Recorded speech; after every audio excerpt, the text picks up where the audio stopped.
Beneath the waves in the depths of the ocean, something extraordinary happens. Hundreds of scalloped hammerhead sharks, some over 10 feet long, gather together in massive schools, swimming in near perfect formation. Their movements are synchronized, almost choreographed like a ballet of predators. But why would these sharks, usually solitary hunters, choose to come together in such large, dense groups? What's the purpose behind this mesmerizing behavior? Is it social, strategic, something more? Meet Dr. Peter Klimley, aka Dr. Hammerhead, one of the first scientists to truly unlock the secrets of these sharks. Klimley spent decades diving with hammerheads off the coast of Cocos Islands and Baja, California, tagging them, tracking them, and changing everything we thought we knew about these animals. His groundbreaking research discovered that scalloped hammerheads aren't just aimlessly schooling, they're navigating social hierarchies and perhaps even communicating in ways we're only just starting to fully understand. So join me today as we dive deep into the science, the mystery, and the intricate behaviors of probably one of the quirkiest sharks you'll ever see. And we'll be exploring the pioneering work of the man who dared to follow them into the depths. This is the amazingly complex world of scalloped hammerheads and the unbelievable science that brought their secretive lives to light. Welcome back to another Shark Bytes episode, everyone. Now, to understand these hammerhead behaviors, we've first got to have a look at schooling behavior in general. Schooling in fish, while always an impressive sight to see, isn't just for show. It serves multiple functions for these animals in the underwater world. By moving together, fish can confuse predators, making it harder for them to single out a target. That right there is called the confusion effect, which you'll find across so many different species, both in land and in the sea, and it dramatically increases their chances of survival. Schooling can also help fish save energy by reducing drag as they swim, kind of like cyclists drafting behind each other in a race. And finally, grouping like this can make it easier to find food and also find mates. Eating and getting it on. That's wild animal 101 right there for you. Switching it back to scalloped hammerheads then, these sharks are well renowned for their schooling behavior. I reckon most of the videos or photos you'll have seen of hammerhead sharks on the internet or in books have normally been shots of them schooling in these huge groups, sometimes numbering over 1,000 individuals. Scalloped hammerheads in particular are globally distributed across the world's tropical and warm temperate seas, and they're known to hang out in groups at all of these locations. Interestingly though, the function and layout of this grouping behavior differs depending on where they are in the world. For example, the scalloped hammerheads that are found in the Red Sea have a school structure that is very different to hammerheads that school in the Gulf of California. Here in the Red Sea, smaller juvenile individuals occupy the center of the school, while the adults, most of whom appear to be females, tend to linger around the edges. As to why it's laid out like this, we're not entirely sure, but the scientists who've been studying these aggregations think it might be related to protection from predators. The Red Sea, once upon a time, was an area known for its massive fish density, of which there were plenty of predatory fish that would have likely preyed on smaller sharks. So this schooling strategy for the scalloped hammerheads here could have been one of protection and preservation for the younger individuals. Now, as cool as the Red Sea grouping behavior is, it's not the particular population that we're really going to be looking at today. That one comes from over here in the Gulf of California. The Gulf of California scalloped hammerhead population has been extensively studied by scientists for nearly 40 years, and it's given us some amazing insights into some of the behaviors of these sharks. And over those 40 years, much of what we've learnt about these hammerheads has come from one man in particular,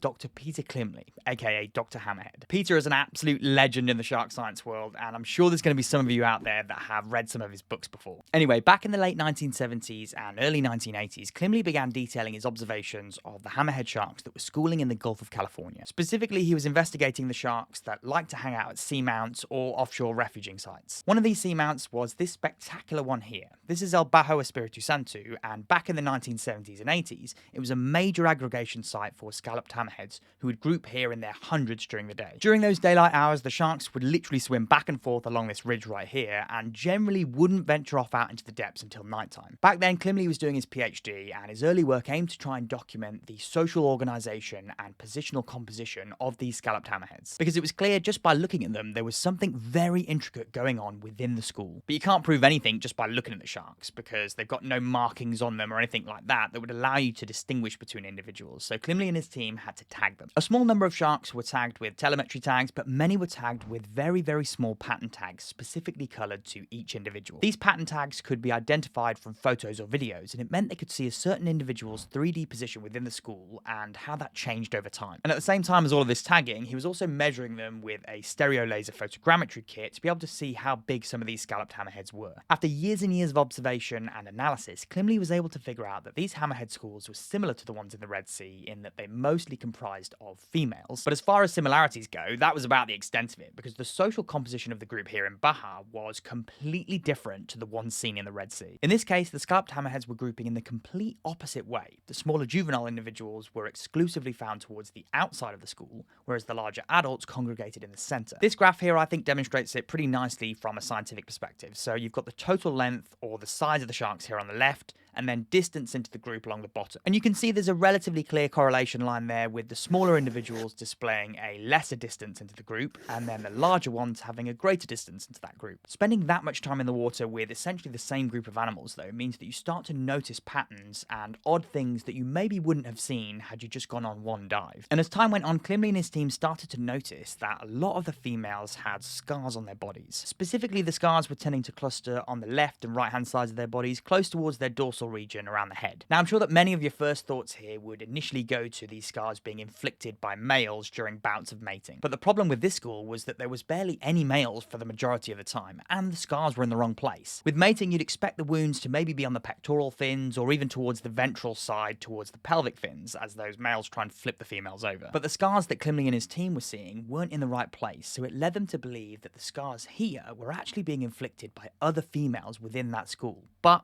they were going to have to prove it. And the best way to do that was to try and get it on video. Back then, underwater video cameras weren't what they are today, so they had to design their own, which was this clunky looking thing here. To make sure they weren't scaring the sharks away with scuba diver bubbles, they had to free dive down with this giant video camera all the way to around 25 or 30 meters on one breath and film the school. Doing this, they were holding their breath for a couple of minutes at a time before heading back up to the surface and doing it all over again. Eventually, though, it all paid off because they started to capture some of the behaviors that they thought were happening on camera. Annoyingly, I've tried to find you guys a video example of the hit behavior on film, but for the life of me, I can't find one anywhere, which is really frustrating. But don't worry, we've got examples of the other ones. Anyway, Klimley in his 1985 study published a diagram to demonstrate that hit behavior, which you can see here, where the larger adult females would strike down onto the smaller ones, inflicting enough damage to remove large sections of the dermal denticles. What I do have that I can show you, though, is some nice up-close, high-definition evidence of this behavior happening at some point. Check out this group of female scalloped hammerheads here cruising past a diver at this seamount. If I slow it down for you, this hammerhead here bears the evidence of some of those hit scars on its dorsal side just behind the head. And if you look closely there as well, you can see the evidence of scarring inflicted from males towards the pelvic fins here. And these ones are undoubtedly mating scars. Two very different areas there, but that scar towards the back around the head is almost certainly from a larger adult female. Now, actual physical violence for these scalloped hammerheads within the school was usually a last resort. More often than not, the larger females were able to convey their message via a different form of signal. And this one's really cool. Klimley noticed that a much more common behavior was something he called the corkscrew. Because these sharks, and many other sharks in general, are this grey colour with a grey dorsal side and a white underbelly, they end up being counter-shaded in their environment, which means they blend in with their surroundings. So sometimes it's kind of hard for members of their own species to be able to physically see these posturing or behavioural signals that are being sent out. But the corkscrew is pretty hard to miss. This footage here, if we slow it down, is from one of Klimley's follow-up studies, showcasing the corkscrew behaviour really well. So we've got this slightly smaller adult female here who's feeling a bit too confident around this larger one on the left, and as she swims up behind her here, we get this corkscrew-like rotation from the larger one,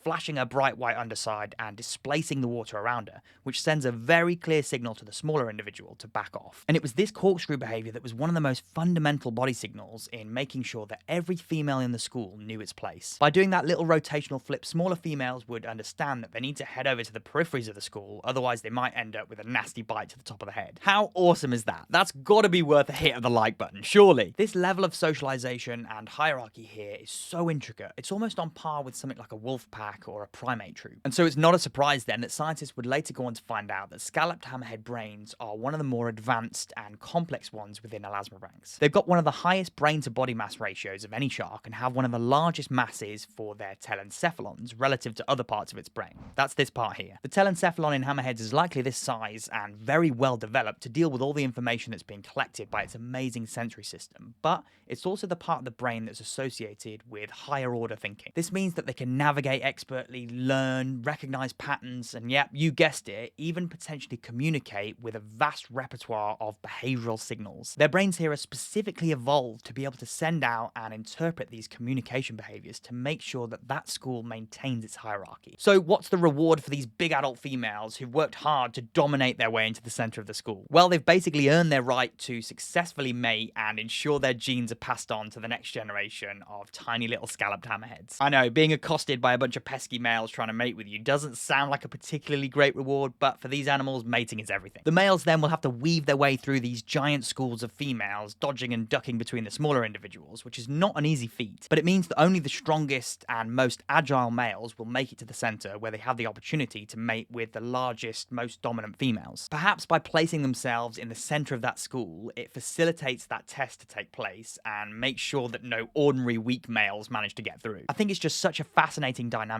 that you'd never really know was happening if you just watched a video of these sharks all swimming together. And it's all thanks to Klimley and his team for shining a light on it all those years ago. Stories like that from some of these early shark researchers always make me smile because they really did pave the way for our understanding of these animals. Now, if you enjoyed learning about some of those posturing and behavioral signals from those hammerheads, then I can guarantee you're going to like this video here. In it, I talk you through some of the other body posturing that some shark species occasionally do to convey what they're feeling. In that video, there's some crazy white shark ones that you're definitely going to want to check out, so make sure you give it a click here.